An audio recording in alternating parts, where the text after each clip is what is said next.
relaxing, ain't it?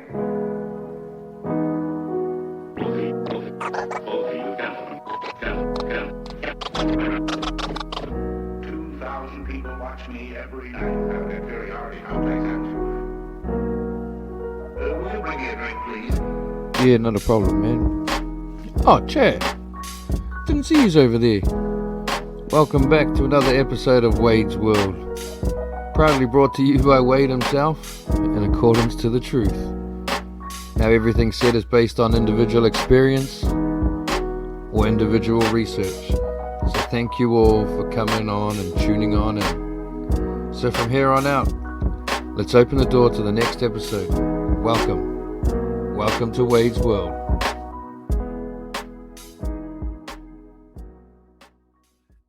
Now, kia ora, and welcome to Wayde's World, and welcome to Wayde's World episode number 5. We are at now number 5.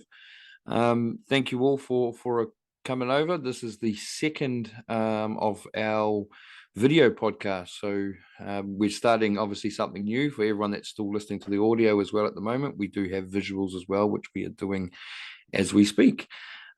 So my guest on episode number 5, as you can see, he's popped up on screen a couple of times. His name is probably someone that a lot of you out there don't even know yet, but I suggest that you probably want to get to know after this. But this is a friend of mine that I met when I was 14 years of age at Northcote College back in 1999, I believe it was. We both started college together.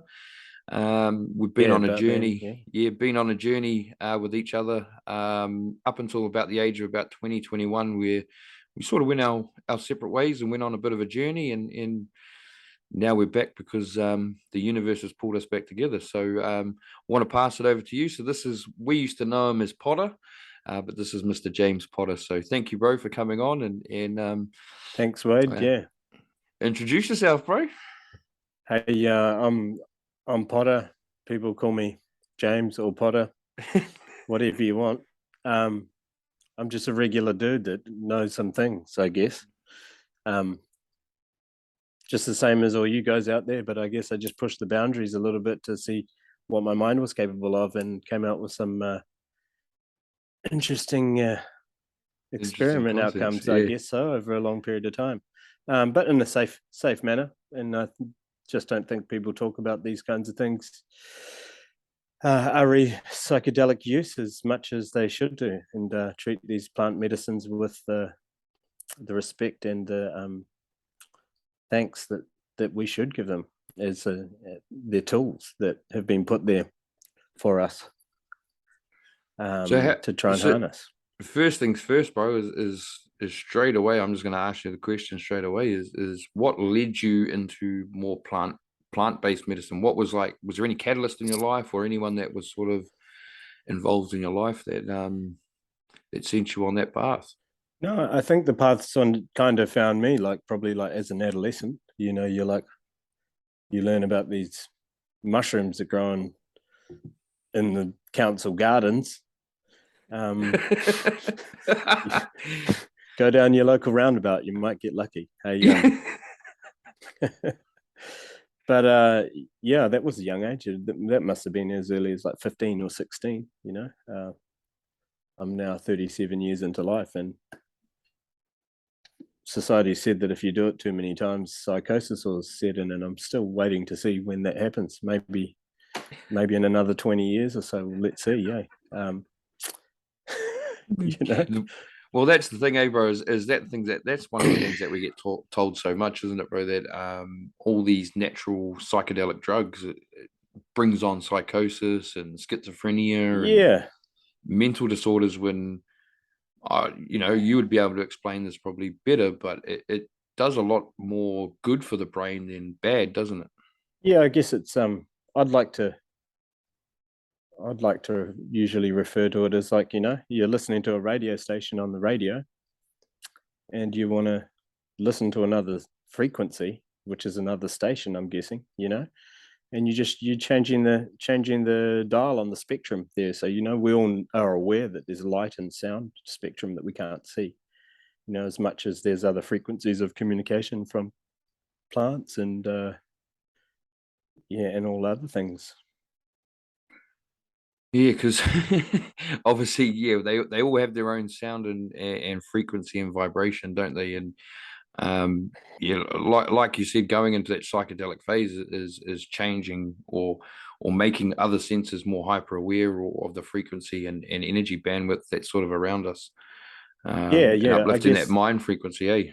Yeah. Like, I mean, I'm no scientist, and I don't know whether or not if you use psychedelics that you start to use another part of your brain that you don't normally do in regular life, but I'm pretty sure that is what happens. And we all know we use a small percentage, but what if all these plant medicines are the key to us unlocking more of our own mind?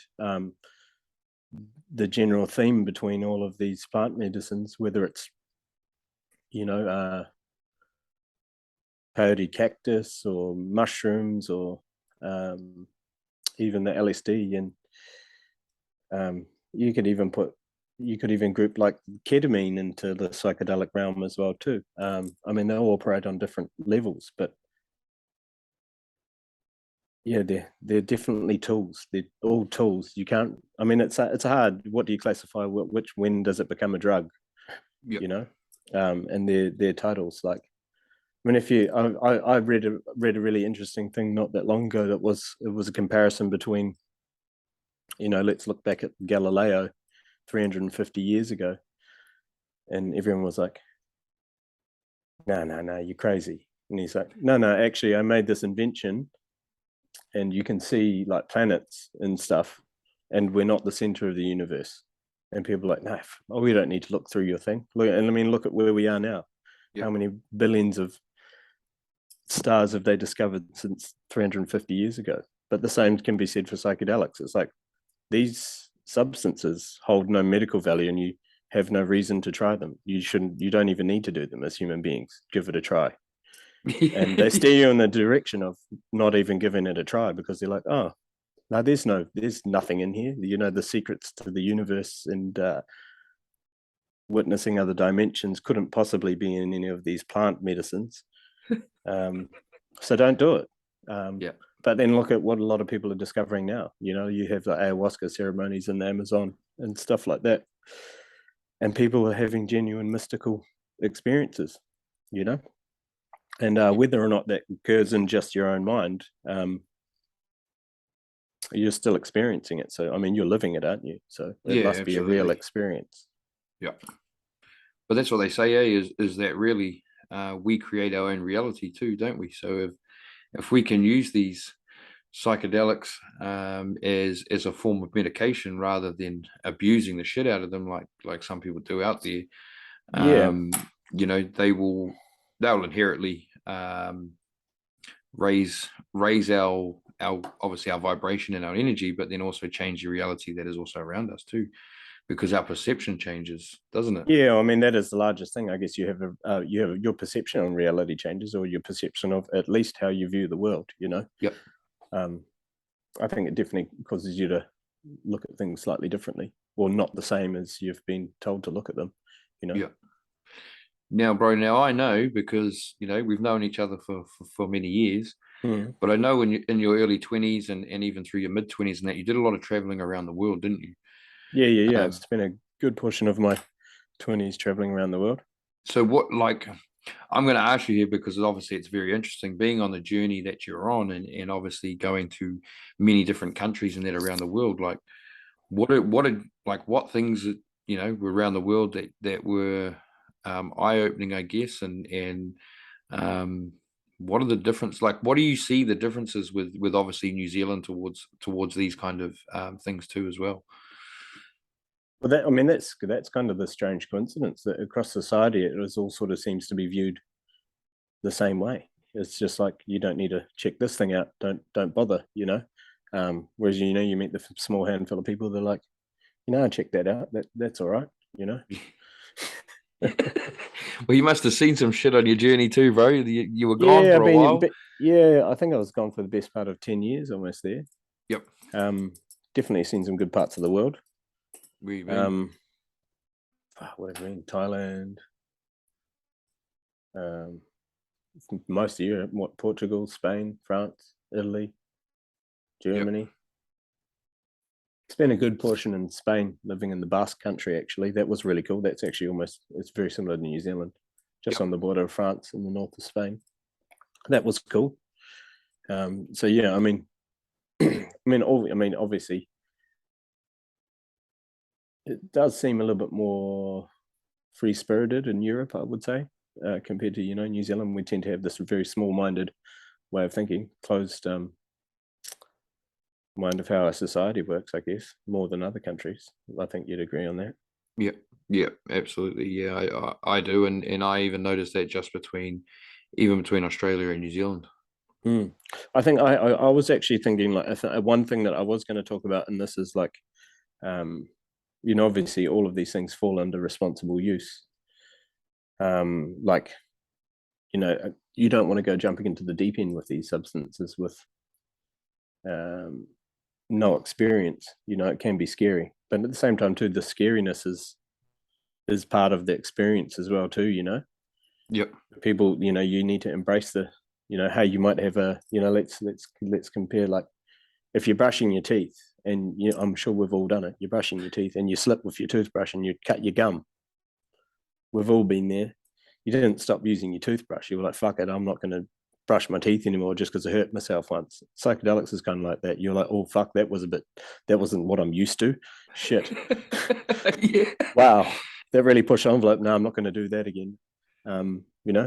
Yep. Go back and do it. Just test your mind. Well, it was like when obviously we caught up for that first time. We hadn't caught up in a while until that first time, and you handed me something that you just said to use. So I won't mention it, but just to use the it was my training wheels. And I can tell you what, bro. I sat down on a beach in Levin, actually, just on the edge of Levin there, and it was an experience that, as much as it was minor, you could see why people like going down those trips every now and then. Yeah, I mean, it's not like you understood it. It's not like you're going on a fucking mystical experience every single weekend. That'd be, that's definitely never recommended. No, yeah, absolutely. That would be the fast track way to psychosis, I would say. Yeah. Abuse of anything, isn't it? It's just abuse in of moderation. Yep. But yeah, the stuff that you gave me, bro, like the whole sky was lit up different colors, and the sound of the ocean while I'm just sitting on this log in the middle of butt fuck nowhere, really. And of course, I'm like, bro, like all I could think about was like, oh, geez, bro, like this is mean. Yeah, well, I mean, but at the same time, it's sharing knowledge at the same time too. You know something now that you didn't know before. Like, you just changed the frequency on your radio station just a little bit. You were like, hey, well, that's what that spectrum's like for a while. Then you come back to this normal, whatever we're experiencing on a day-to-day basis, and it's not the same thing as what you just tuned into. Yeah, absolutely. There's things outside our spectrum that do exist, and you use these tools and you can tune into those spectrums, and then it leaves you questioning your whole entire reality, going, what is this human being conscious thing that we have to do all the time when I just traveled to another dimension in my living room? Yep. And that's it, just traveling inside, well, pretty much. Well, I mean, that's traveling from ourselves, isn't it? Well, it's traveling. I mean, it's even the thing that is as well at the same time too. Like, I've been meditating for my whole entire life, and I'd like to think I'm reasonably good at it. But how does one gauge that you're good at meditation? I know I have some great experiences, but I mean, I've had profound experiences in deep state of meditation, which I would even say more profound than any psychedelic experience I've had too. But at the same time too, they're such a similar experience. It's, one would say you do go to, you can go to the same place through the use of these two. So something has to be coexisting here between, what let's say the ancient monks saying that they do and they achieve through deep meditation, and then the use of these plant medicines. But then we look across all these ancient civilizations as well too, when you see that these plant medicines could have maybe been used for part of a ritualistic thing as well too. You look at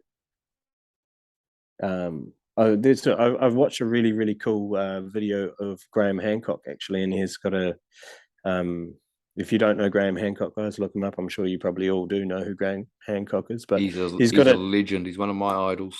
one of the most intelligent guys that I actually really, really enjoy listening to his, I guess, alternative theories on things. But he's got theories on all sorts of stuff. And one of my favorite ones is here's this theory on a link to ancient prehistoric cave drawings and the use of psychedelic plant medicines through these ancient cultures. They all depict them. Yep. These just by coincidence, there's this type of, be it a herb or a cactus or a tree or something that they use in these rituals that takes these guys to these visionary states.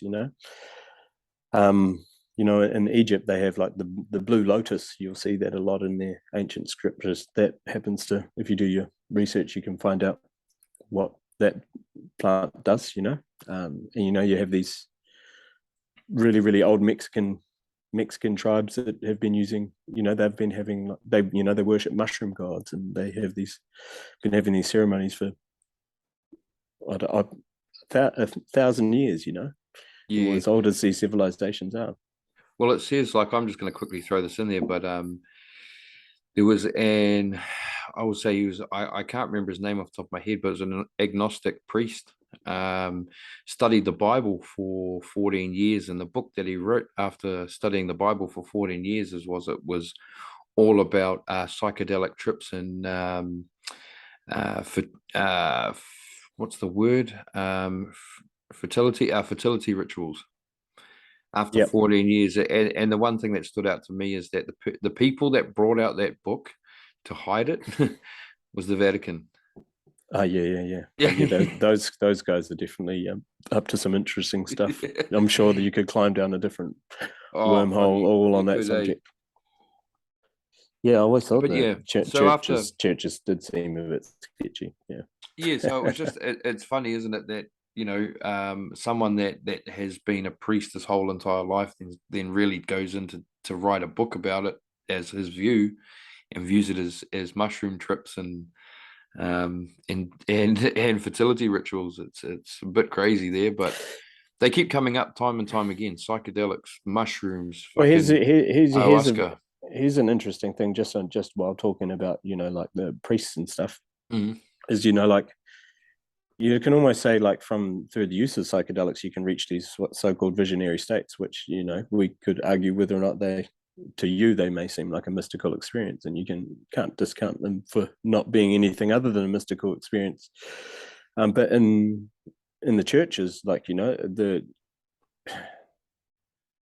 priests and the people at the top are the people that so-called can only communicate to their God, and they have that, hey, oh yeah, no, I see visions of Jesus or God or whatever it is, and so you're like, wow, the people that follow it, wow, like you had this mystical experience, Whereas if you use these plant medicines, you can have these mystical experiences too. So it's almost like they don't want, like, well, there we go. Who is they? That's another one.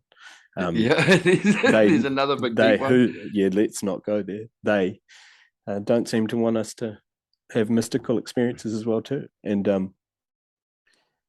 like the other thing that I would mention as well too is one of the major problems with, like, pushing the boundaries of what you can maybe push your mind to do, whether it is meditation or even if it is meditation, people ridicule people for doing that. You're like, you're outcast or something. But it's crazy how society thinks of all these things, Yeah, it's one thing, bro. Like, and I'm just going. I'll just speak about it. I really lost my train of thought there too. That's all right. I had some steam, but I will regain it. I was like, fuck, I had a real good thing, but then now it's gone. You get that. You do. But it's something like with cannabis, bro, and I'll bring up cannabis because I've spoken about it a few times before. Is that was something that I found with cannabis, is that when I had no other option to heal myself, I took, I had to step outside the boundaries. And when I did my research in that, that is, you know, I was 20. You would know, like growing up around you, I never smoked any No, weed. you were pretty good Yeah, kid, really. You know, growing up. pretty clean as it was. You actually didn't even really drink too much because you always wanted to go cruising around in your hotted up Japanese cars. You know, you're like, oh yeah, I'm rolling in my car. That's the one, bro. But I found that actually when I started to do the research is how closed-minded society is to the healing properties of these, because of the indoctrination of the system that is obviously around us as well. And the one thing that gets me is that sometimes people don't even choose to accept it for what it is, or just be open-minded enough about it to not look down on other people for doing it. Yeah, well, that's what I was actually going to talk about. I was talking about judgment. We all judge everybody. We're all guilty of it. Even if, personally, myself, I try to not judge people as much as I can, and we're like, oh, that guy, oh, he's done some psychedelics. He's that way, and I'm not like, oh, he's done an accounting degree and he goes to a really good job every day and has all these things. I don't judge that. Why should he judge what I'm doing? You do your journey. You do your journey. Let's all not judge anybody on any other things, and we'll actually all be happier people and probably get along because we're not judging people. But that's something like I don't know if you would agree. It's like judgment. It's there, but I feel like it's something that's taught to us as well too. Yeah, I agree to that. Yeah, absolutely. You know, like a small child is like, oh, hi, you're another kid. Hi, you're another kid. They're like, oh, let's all be kids and be friends. You know, there's no judgment there in human beings in their purest form. Yeah, you know. So I mean, and we even judge. You know, we judge ourselves on like, oh no, I wouldn't like to do that because people might think this. You know, which is judgment is stops us from acting and doing certain things in life as well too. You know. Absolutely. So what are your thoughts? Like, I know what I'm like, bro, when it comes to people judging me, and I 100% understand where you're coming from too, because we're both pretty much the same. We don't really care what people have to think about us. I mean, and we continue on our journey more than worrying about what someone else is doing. But to anyone out there listening and watching, bro, like, for me, just getting over that was more like just fuck it. It is what it is. Hard like, to go, but yeah, it's hard to it's a hard thing in your mind to try and let go of worrying about what other people think of you. Yeah, you know, we do worry about a lot of things, but why I don't care what you think of me. I'm not gonna put the stress of worrying about what you think of me into any part there. So let's all just get along, you know. Yes, it's such a crazy thing. It's such a crazy thing. Yeah, it is. Judgment is very hard, and you know, I think it's one of those things that once, like you said just there, once we realize just to sort of accept everyone for who they are, we're all going to get along a little bit easier, and then probably work a few things out at the moment, aren't we? Yeah, well, we all know that there's a few slippery things going on in the world, you know. It's Yep. Well, you probably if there's anything on there you want to touch on, bro, you say some things, bro, because I know you're like me, bro, but just not as loud at the moment. No, nobody. Everybody's sick of anything. Yeah. You know what? If we can point human beings and civilization into the point of in the direction of doing good things and helping each other, being there for each other. You see someone that needs a hand, even if, you know, give that guy $2 that's standing outside the shop. What, he's just going hard up against the grain, just like you, life head first into the wind. You know, he's just hard up. You know, we're all going to be there for each other. That's all I'd say. Yeah, I'm again agree. We've got to team up. We've got to team up. This is the thing. It's like we all know we all need to team up and unify. So we all should be sitting there at the same time too, scratching heads, going, how can we all like link up and just be one organism of human beings that's more powerful than anything else, right? Yep. And I think that's what we find the others. Yeah, keep finding the others. Keep finding the others. And I think that's what we tend to forget too, eh? We tend to forget that, you know, like, because we are sometimes, especially when you're in, you know, with what's going on in the world, you get stuck in that self, and you don't see that there's actually people outside that are still thinking the same as you, and people get lost in that I'm lonely in this world because I'm the only one who thinks like that, when it's far from it. Yeah, well, I mean, that's another thing. Well, being lonely and like, there's being lonely and there's being alone, Yeah. Being lonely is good in a way. You get time to reflect, and you know what you're thankful of because you miss it. Yeah, absolutely. Yep. But being alone is a bad feeling. It's a completely different thing. And a lot of us have probably felt alone in the last couple of years. Yeah, from those things that people do, that make things harder to do in the world.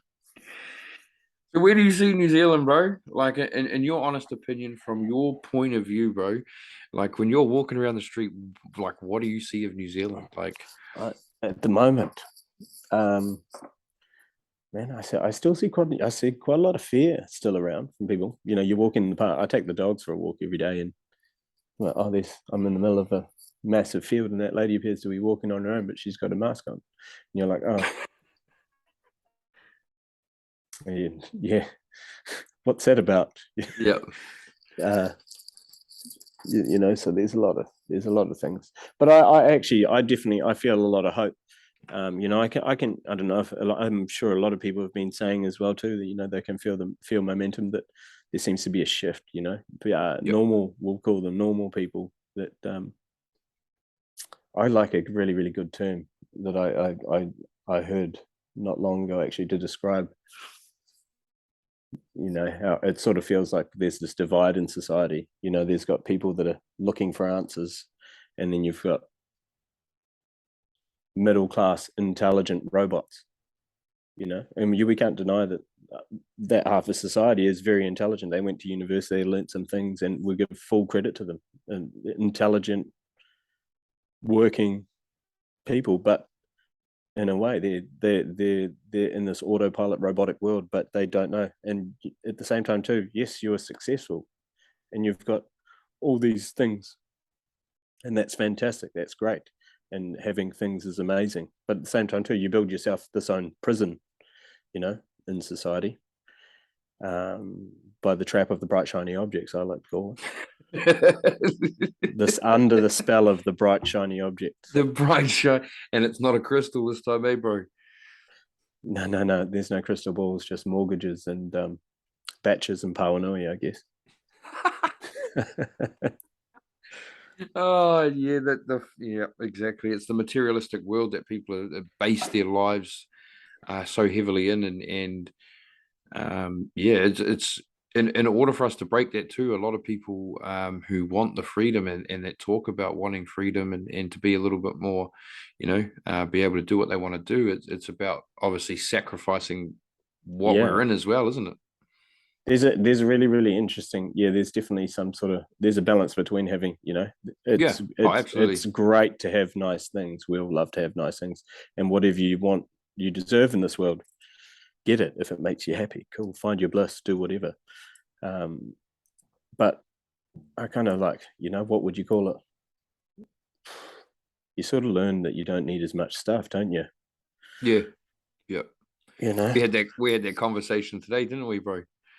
I said to you, like, I don't go out and buy anything, flash clothes or anything like that. Like, I was literally, I was out. So I had an $8 jumper on, a $10 t-shirt from the flea markets on. I had a $10 pair of shorts on and a $100 pair of shoes. Yeah, I actually had a good score today. As we're talking about material possession, I got a genuine Chinese knockoff Thrasher magazine hoodie from Henderson. I asked her, do I get a discount because that's not genuine Thrasher? And she was like, no, that's why we make this price. But hey, it's great. I think it looks close enough. Not supporting counterfeit items here, but no. No, but that's what it is. Is like, I know. But that's myself, as a skateboarder, I know I've paid $160 for the genuine one. Yeah, I think I'm achieving the same image, which is the same image that I always have, which is a Thrasher shirt. It says the same thing, just a little bit sketchier, Are you sure it's not spelt wrong there? I was hoping that it was spelt wrong, actually. That would have been great. That would have been an awesome Yeah. one. No, but that's it, bro. Is that, you know, at the end of the day, like everyone says, we don't go to the grave with your $1 million Ferrari or your No. $3 million house, or, you know, it is nice to have those things. Well, I mean, but the only thing that we you have go to there find with is balance. that the only thing that goes with us till that moment where we're not existing in this physical reality is our mind. So why don't we all work on becoming as much of a master of our own mind as we can, Yeah. whether that's through meditation, whether that's through eating healthy, you know, whether that's from reading books, or, you know, there might be an area of knowledge that intrigues you, so you want to learn more and more about it. If you're on a spiritual journey and, you know, you'd like any of the stuff that me and Wayde talk about, I guess. What's really good is I actually like to, I'm not sponsored by these guys or anything, I'll plug them, but I actually like to watch a lot of Gaia TV. I find that helps a lot. You'll find just about every avenue of anything interesting that you want to learn from. And how to, you know, how to advance your, it's almost, what would you call Gaia TV? It's almost like the tool there to help humans on this great awakening that people keep talking about, I think. Yeah, I think so too. There's a lot of good things on that Gaia app that I've actually sat down and watched myself too, and it's it definitely gets the mind going. Yeah. And I mean, Yeah. that's the same thing as well too. There's all this stuff, all this, you mean, we can all exhaust ourselves with whatever research we want to do, but then at the same time too, when all the stuff that we look at, we've got to be the biggest skeptic in the world as well at the same time too. You know, you're going, nah, nah, I don't know. And then how many times, like I don't know, in whatever you've learned in over the past while, you like you hear about something, and you go, nah, fuck, that's mad, no way. And then you find yourself 6 months down the track going, wow, now I learned a couple of other things that seems a lot more plausible. Yeah, absolutely. Yeah. You know, it's once those dots connect, there's always something that, you know, I tend to find as well, bro. Like, because I'll see something 2, 3, 4, 5, 6 months before, and then it just gets, I bank it pretty much that there's something going on there, and then I'll find something else, and you're just like, and you're like, oh, that thing that I thought was that makes like that really far fetched. That makes a lot of sense now. Yep. Don't stop learning. Yep. Never stop learning. Knowledge is power. That's what I always say. I mean, I you know, like, here's another thing that we could talk about as well too, is like all these things that distract us, that are to distract us away from our reality. Whether it's, you know, we've got our Netflix, we've got our Spotify's, we've got podcasts that you guys even listen to, you know, that's distracting. That's truth. Exactly, right. And then we get bombarded with all these advertisements and things that we don't, and then these things are getting smarter as well at the same time too, and they're targeting us. And what this is doing is you know, there's a saying that's the greatest gift you can give another man is your time. So in that same saying there, by taking away a man's time, that's the largest thing that you can steal from someone. You're stealing someone's life away from it. So your awareness from living your own reality is drawn away from you. Sucked into these devices. Right. The Black Mirror, don't they call it? But if you were, that Black Mirror thing, I've watched a couple of those, and I was like, fuck, this is really interesting. But you know, but also at the same time too, when you watch those things, you're conscious of how I am. I like to be. I'm not guilty of binge watching some crap on TV or whatever the hell I'm watching. I'm not regular TV. I don't think I've watched regular TV in about 15 years, I'd say. About the same as you, bro. About the same as you. I think it's fantastic. That doesn't mean I don't watch Hollywood programmed Netflix movies. But at the same time, bro, and I try, you know, this is one thing that I try and push across too, and I know you're completely like this too as well, is that at the end of the day, we're still here having a human experience as well, aren't we? Yeah, but we should all, like, I mean, and we're all guilty of getting our time stolen away from us. But if we focus more of our own time on this human experience that we're having, rather than all these distractions, you know, you only evolve yourself I'd call it growing up or whatever you want to call it, because I mean, there's definitely always an aspect of that as well too. We wouldn't have been having the same conversation 10, 15 years ago. We would have just been trying to party like rock stars or something like that, thinking we're bulletproof and in our mid-20s, Or down at Birkenhead skate park doing or skateboarding, skateboarding our ass off. So no, we definitely didn't have those conversations because we lived through it. Exactly. But we'd been on, and even through me, like 14 I was when I got to Northcote College. That was pretty much when I started looking into, I always knew the world was slightly off, but it was about 14. End of 1999 is when I started really looking into a lot of things. Yeah, it's interesting as well too. Like, I'd happily say that you and I were probably not what you would call. I mean, were we normal? What's normal anyway? No, we were fuck off. We were doing skids just outside school in your Starlet when we were 15. normal. We were pretty normal teenagers, I guess. We're still normal adults now. Yeah. But you can broaden your scope of what you believe could be true. Yeah. Push your mind. And that's what everyone needs to do, and it's just it's just getting out of that indoctrination, getting out of that indoctrination. Education is educating yourself, I should say. Yeah, I mean, there's definitely great aspects of education, but I mean, I guess I think for me, like, education is interesting. I mean, I've definitely learned a far lot more since that period that I left school and chucked myself out into the real world at 16. You left the indoctrination farm there with me still at Northcote College for about another 6 months. Yeah, I mean, well, this is what I mean, I don't know if you've ever had these conversations with people, but this seems to this isn't interesting. There seems to be people that, let's call them dropouts. The dropouts. Yeah. And just even think of the how that name is said, the dropouts. There's a bad connotation to that too. But could it be that we saw through the bullshit? That wasn't where the school education system didn't teach me in the way that I learned, and it sort of failed me in a way, and I lost interest is probably a better way of saying it. And not to say that there was some of those great teachers that were very influential that actually, had passion and put that time into me as a. And I mean, I would have been a pain in the ass, let's face it. We all were, bro. Exactly. Fuck.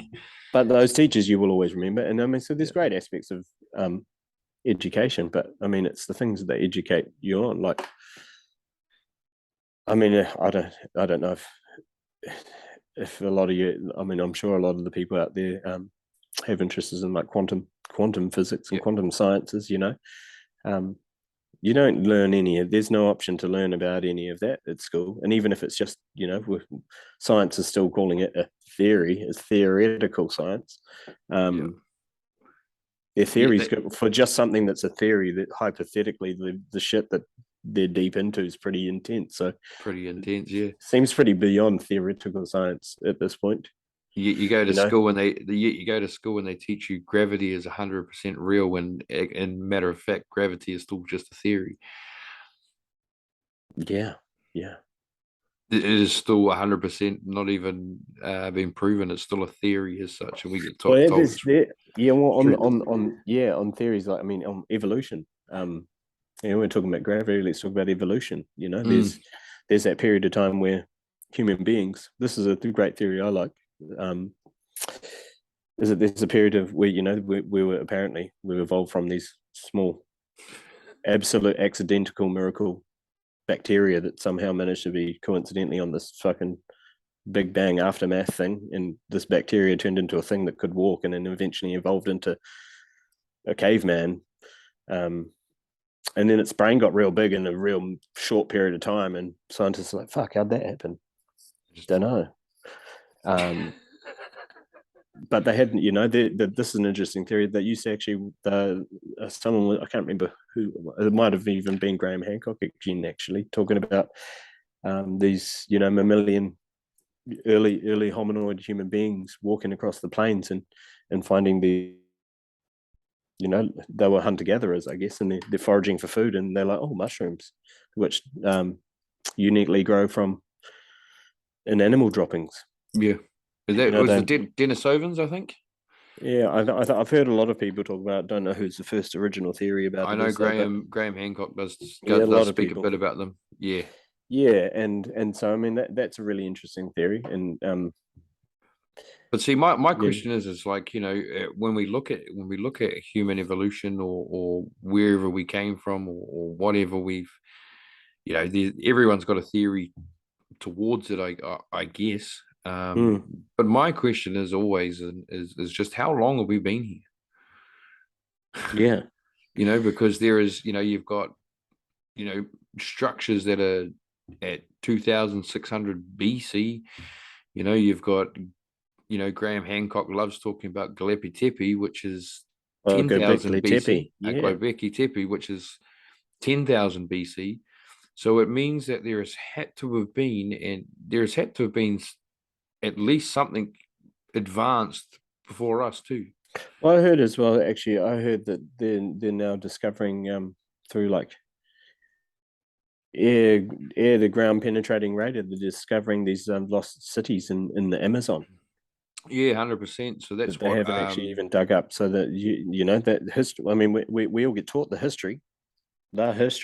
You've got the Roman stuff. You got the Egyptian stuff. And we know it's all a little bit fiddled with, though. That's the hard part, is that it's just trying to find out what is the truth, because most of history is written by the victor and destroyed. Yeah, well, yeah. I mean, if something happens, it's always whoever won. It could have been the bad guy that won. It's like, hey, this is what happened. It's like you go out fishing with your mate, and you come back, mate, the fish was this big, man. Actually, you didn't even catch any good ones, and you chuck them back. We ended up fish and chips. You can tell whatever story you want. If there's no one to stop you, is there? No, exactly. But yeah, I was going on about the Amazon there, bro. I saw, so Graham, going back again, Graham Hancock, with his LiDAR, wasn't it? Yeah. So he claims, and from the LiDAR images that I've actually seen, in all honesty, he says that there was over 1 million people in the Amazon area at the time, and the Amazon was nothing but the Amazon's a man-made forest, pretty much. Yeah, I mean, but this is the thing. It's like this, we hear of, I mean, a lot of us hear about all these really, really interesting breakthroughs in science and geological discoveries that happen, but the kids get taught those new things that happen. Your light flashing. Yeah, you got a bit of energy, big energy going on. Yeah, big energy blowing the light bulbs up. The history doesn't change. That we learn the same history. Yep. For one thing that really, really interests me is about Egypt. We've reached this point, we're discovering stuff there. They're like, oh no, we know everything. Yeah, we don't need to try and learn anymore. Now we sussed it all out. These people moved these gigantic granite blocks from the other side of the country and put them here and placed one every 16 minutes or something to build it in 20 years. Yep. But what I was saying is that they've analyzed the erosion on the Sphinx. Yep. And they I'm sure you've seen that. It would place it about another 10,000 years older. Yeah, and that's what. Yeah, again. But then all the rest of the history changes. What was happening then? Yep. And then there's claims that the Sphinx wasn't really there when it didn't really come from there, and it wasn't there originally, and it's come from somewhere else. So it's just a rabbit hole after rabbit hole sometimes. Well, I mean, that's a really, really interesting thing. While we're on Egypt, actually, is you would know for your psychedelic journey a lot about Egypt. Yeah, well, this is a really, really interesting thing, and I mean, everyone here could go, oh, that guy just imagined that in his head. It's quite a funny thing that what they depict in all the ancient Egyptian cave paintings. Yeah. You've got these these beings with like an animal head, Yep. and a human body. And you're like, oh, what's this about in all these paintings? And then it's really strange that, like this one time when I think I was living in Australia years and years ago, I tried DMT this one time. And so like it was really intense. Yep. And then standing about, and I mean, hey, I don't know how the hell I visually saw this with my eyes open in an alternative looking reality that I seem to be existing in through the substance that I'd ingested. I've seen this. I've always stood my ground and said that it was Anubis, the god of death in Egyptian culture, with that horse, with the dog shaped head and a human body, just standing there, just checking me out, going, "Oh yeah, that's you're in here. You're seeing this shit. Cool." And it was welcoming. And then so that was really interesting. I don't want to go any more in depth into all the other things that happened, but then I'm like, wow, so I had this coincidental hallucinogenic experience and saw something was an Egyptian cave painting. Why'd my mind go there? That's interesting. And then years later, it would be like maybe like 5 years later, I think I had another experience. And once again, I saw a part animal humanoid thing, which was in a figment of my imagination, apparently, according to what society says. But I find it very coincidental that I had two very similar experiences. Yep. Which led me to try and look alternative to like, okay, so what do maybe these things have in common with these ancient civilizations? But there's a general theme there, and a lot of people will say they get a lot of Egyptian influence through dimethyltryptamine.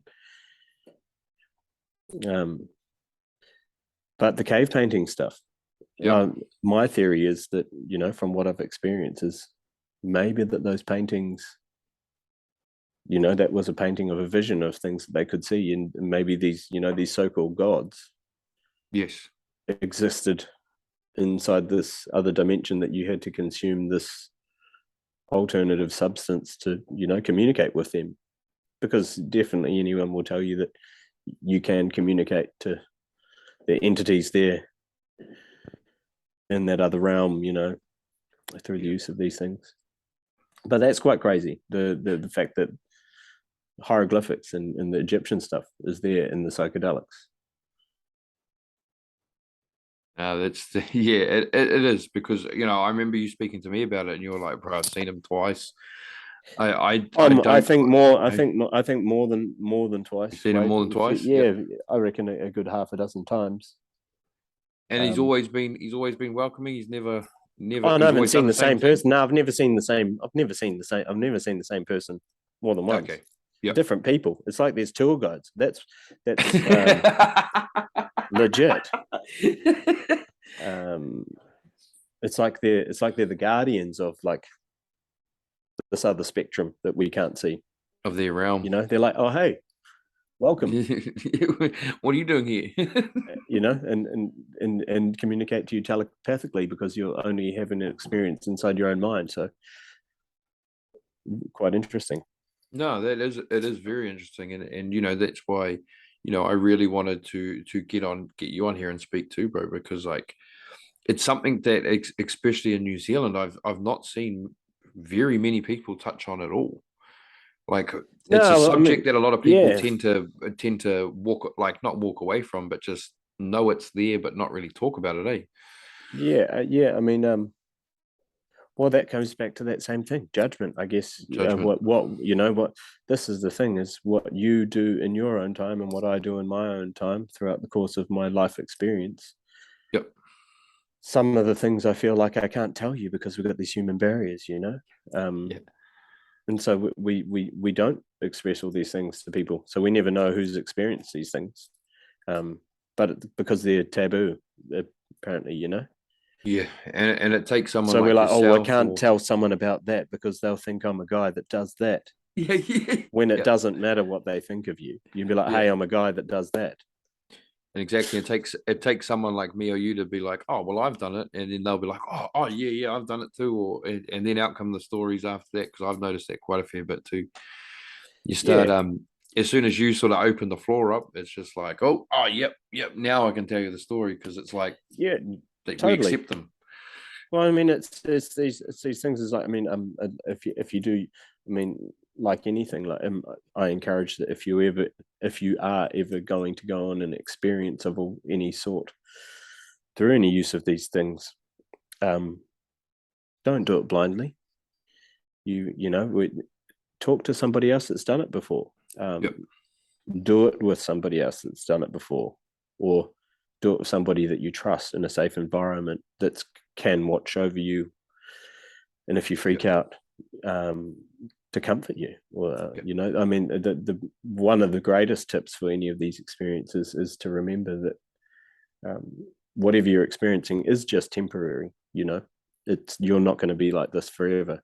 You know, I guess what I had to learn growing up, I didn't have anybody teach me these things. I'm like, oh fuck, I'll try some of that. I'll try some of that. You know, growing up. I remember some interesting nights, bro, with a couple of you and a couple of boys, bro. Like, there's a couple that I remember. Oh, you know, and so I mean, this is the thing is, and I mean, I don't, you know, psychedelics is something that I've had a lot of fun trying over my life. I don't want to go and do them every weekend. That would be ridiculous. When I was younger, I'm sure I had a lot more experiences, but I remember I remember one of years getting chased by a big black spider one night. We had to go and drop him home. Who was I? Was getting chased by a spider? Nah, it wasn't you, bro. I'm not going to mention the name, but it was the other Māori fella. I mean, that's the same thing as well too. Oh yeah. I can remember that time. That was really interesting. We must have been pretty young. You guys had. But I mean, that's the thing is that had I gone back, Milo. yeah. Oh, that would have been one of my most earliest. It was one of your inventions that you were like, "Come on, boys, let's give this a go." I was actually still stand by. Like, I don't think that I would try. I don't think I would recommend using Milo as a mixer for psilocybin. Looking back or looking forward, knowing what I know now. I remember, bro, because I remember driving, and I remember the bro in the back losing his shit and being like, "There's a fucking spider in the back, bro, and it won't fucking leave me alone. It's gonna fucking eat me." Well, I mean, that's a prime go take him home. That's a prime example of dumbass kids. Yeah. Which we were, not knowing anything about these things and going, yeah, man, sweet, let's do it. Yeah, let's do it. And I'm like, shit, one of us is like, shit, there's a spider chasing me now. And if somebody sane could have said, dude, it's not real, you're probably freaking out right now, you're going to be okay, you're not stuck like this. You know, oh yeah, okay, cool. Like, you know, the comfort thing, scene and setting. You know, exactly. And I remember you telling me that too. The scene and setting. It's real. You know, you always want to be somewhere safe. Yeah. And you know, where you're not going to get disturbed or anything. I mean, out in nature is a fantastic thing, but then if you're out in nature and you're experiencing these things, you want to have someone there that can keep an eye on you, because hey, you could go wandering and want to like go and go into a fairy forest, and try and find glowworms or something crazy like that, and your mate's like, man, look at these idiots doing this interesting thing, you know. But yeah, you don't want to get lost. You definitely. I mean, even seen as well too. Like I had a really, really nice experience where I lit a lot of, and I'd never done this before. You know, I was like, oh, we'll have a couple of little mushrooms on a Friday night or something, and I think I'd had a couple of drinks. You know, you learn to know your dosage. Or this is the thing: is over time you're like, that much is going to do that much. You know. Yeah. Lit some candles, played some really, really nice like nature sounds or something. I think I even lit some incense as well. You know, set a Oh, big vibe, pimping. and Yeah. I was like, wow, this is like the most enjoyable. You know, I wasn't. This wasn't like I was seeing the Cheshire Cat or anything. I was stuck in Alice in Wonderland. Um, my perception shift was just a bit different, and it was a really, really nice experience. I was like, I felt safe in my household, and I was having a really lovely time. It was like, I made it like a ritual in a Yep. way, and embraced it and treat it with respect. I was like, wow, it's a whole different experience rather than being at a festival in Europe and slamming a couple of mushrooms down and standing in the front of listening to Skrillex play or something. It's a different experience. That's going out there. I mean, not to say that people don't enjoy doing that as well too, and that's dependent on what their mind can handle. Some people don't like to be around people, but highly likely that those people like at the front of the concert, they've probably done it a couple of times. I reckon they've got their training wheels off, haven't they? Yeah. Well, see, I'm like that. Even with anything, is just I like to prefer to be not either on my own or with only like a couple of people, and it's more so I just spend it with myself, so I don't get this outside distractions and that and things like that, so I can really use it to self-center again as well. Yeah, internalize. Yeah, internalize, and that's what I prefer in all honesty, and and all of these things whether it be ancient practices or these plant medicines or anything, they're all just going introspective in a way, and connecting with your inner self and learning more about your own inner being. Go inwards. We hold the entire universe in here. If you want to be like I'm just a regular dude that skateboards all the time. That's like 3/4 away to being like a full-blown hippie, but I just don't look like one, I guess. Yeah, it's a really interesting thing. How far do you go in your beliefs before somebody says, "Oh, wow, he's a full-blown hippie"? Yeah. But what if you're an active member of society that just thinks differently? Yep. I get the same as you, bro. I probably look more like one, I'm sure. I get you don't look anything like what you talk about. It's like, what is what is what? Yeah, what is these? Why are there these images? Yeah, like this is how you've got to look like. People that think the way I do, probably, do they look like me? Do they look like you? Do they look like your grandmother at Woodstock? What, 99 or 69? Which one? Or the 99 didn't seem like a good time. No, it didn't. Not at all. Not like the 69 one where they went off for 3 days straight. I mean, but that's how you look at that. You're like, that happened in that era, and then they're good guys. Yeah. Go, no, don't. You can't do that. Whoa. Slow down, man. And that's the thing, exactly like what you've touched on then too, bro. Is with Woodstock, is like what the people going to Woodstock were talking about and doing are literally the same things that we are all talking about and doing right now. It's a repeat, but we've just just not the thousands and thousands. Yeah. Where there's a lot, yeah. Like they're coming together. Like they're coming together. They're standing up against the government. Really, the powers. Yeah, well, people are just uniting for a cause. Yeah, but yeah, bro. So it's a bit funny about Woodstock and that, bro. It was a bit of a mess there, as well as being a good thing too. So absolutely agree with you in regards to Woodstock. So I think that's a good monumental way of showing that people can come together. Yeah, absolutely, brother. Absolutely, 110% agree. So. But it's been it's been awesome catching up with you, bro. It's been great hanging out. Yeah, after about 20, what has it been, about 20 years? Well, probably nearly 20 years to when we sort of last started. We're hanging out. We're probably about 17, 18 last time we were really hanging out. a lot. So it's one of those things too that it's good to have you back in my life, bro, teaching me some things that you found on your journey, and I guess I'm probably teaching you a couple of things that and like I found on my journey. You teach me, yes, definitely. Yeah, so I appreciate you, brother, and I really appreciate you coming back into my life too as well. So just know that. But yeah, just for the people out there, bro, is there any last words that you want to pass on to any of the listeners out there about anything in general? Question everything. Fucking love it. Take a step back from every situation that you see and go, hang on, what do I like about that? What do I not like about that? Can we see the whole picture? Yep. I don't quite get that. Maybe I want to learn some more about that. Never stop learning. Read stuff. Stop.